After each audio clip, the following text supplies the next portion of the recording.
আমি যতই ভোটারদের কাছে যাচ্ছি ততই আশাবাদী হচ্ছি। একটি কোন গোষ্ঠী তারা অপতৎপরতা চালাচ্ছে এই রাকসু বানচাল করার জন্য একটি মীমাংসিত ইস্যু সামনে এনে আপনাদেরকে জানিয়ে রাখতে চাই যে সামনে 25 তারিখ কিন্তু রাকসু নির্বাচন, আর এই রাকসু নির্বাচন ঘিরে রাজশাহী বিশ্ববিদ্যালয়ে শুরু হয়েছে নির্বাচনী আমেজ।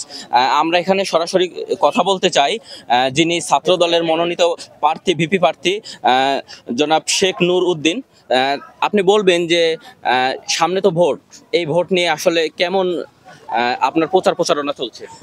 প্রচারণা আমরা করে যাচ্ছি, আমাদের সময় খুবই কম প্রচারণার, কিন্তু ভোটার সংখ্যা অনেক, যার কারণে আমাদের একটু বেগ পেতে হচ্ছে। আমি বারবার বলছি আমরা আশাবাদী, আমরা ভোটারদের কাছে যাচ্ছি, আমি যতই ভোটারদের কাছে যাচ্ছি ততই আশাবাদী হচ্ছি। আমাদের প্যানেল নিয়ে রাজশাহী বিশ্ববিদ্যালয়ের শিক্ষার্থীরা সন্তুষ্ট, রাজশাহী বিশ্ববিদ্যালয়ের শিক্ষার্থীদের প্রশংসায় ভাসছে আমাদের প্যানেল, সেক্ষেত্রে আমি আশাবাদী। আর একটা ব্যাপার না বললেই নয়, আর মাত্র 4 দিন আছে আমাদের নির্বাচনের। এই মধ্যে একটি কোন গোষ্ঠী তারা অপতৎপরতা চালাচ্ছে এই রাকসু বানচাল করার জন্য একটি মীমাংসিত ইস্যু সামনে এনে আমি বলতে চাই, যারা এই রাকসু বানচালের জন্য ষড়যন্ত্র করছেন আপনারা এখানেই থেমে যান। আপনারা যদি না থামেন, 29,000 শিক্ষার্থীর স্বপ্নের রাকসু যদি বানচালের আপনারা ষড়যন্ত্র করেন, তাহলে কিন্তু আপনাদেরকে আমরা শিক্ষার্থীদের নিয়ে রুখে দেব।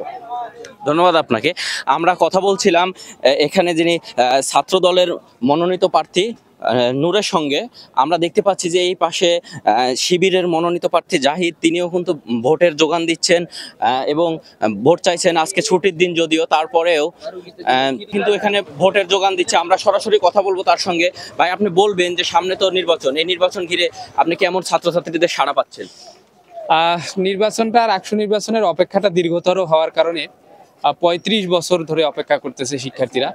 এই জন্য 35 বছর পর যেই ব্যাপারটা ঘটতেছে, এটা সবাই উৎফুল্লতার সাথে নিচ্ছে এবং সবাই মনে করতেছে যে বিগত আওয়ামী শাসনামলেও আমরা ভোট দিতে পারি নাই, জীবনের প্রথম ভোটটা সুন্দরভাবে আমরা দেব। আমরা শিক্ষার্থীদের কাছে যে সাড়াটা পাচ্ছি, এটা অবশ্যই আশাব্যঞ্জক। এবং জাকসুতে ছাত্র শিবিরের সমর্থিত প্যানেলের উপর যেভাবে শিক্ষার্থীরা আস্থা রেখেছে, এখানেও সেভাবে আস্থা রাখতেছে বলে আমরা মনে করি। আমরা আপনাদের মাধ্যমে শিক্ষার্থীদের জানাতে চাই, আমরা যদি নির্বাচিত হই বা না হই, আমরা অবশ্যই শিক্ষার্থীদের জন্য কাজ করবো ইনশাআল্লাহ। ধন্যবাদ আপনাকে। আমরা কথা বলছিলাম এখানে সরাসরি শিবিরের যিনি মনোনীত ভিপি প্রার্থী জাহিদের সঙ্গে। আর আপনারা দেখলেন যে আর ভোটের কিন্তু দেরি নেই, আর মাত্র 4 দিন বাকি। এই নিয়ে প্রার্থীরা কিন্তু মাঠে নেমে পড়েছে, ভোট চাইছে। এই ছিল রাজশাহী বিশ্ববিদ্যালয় থেকে সর্বশেষ।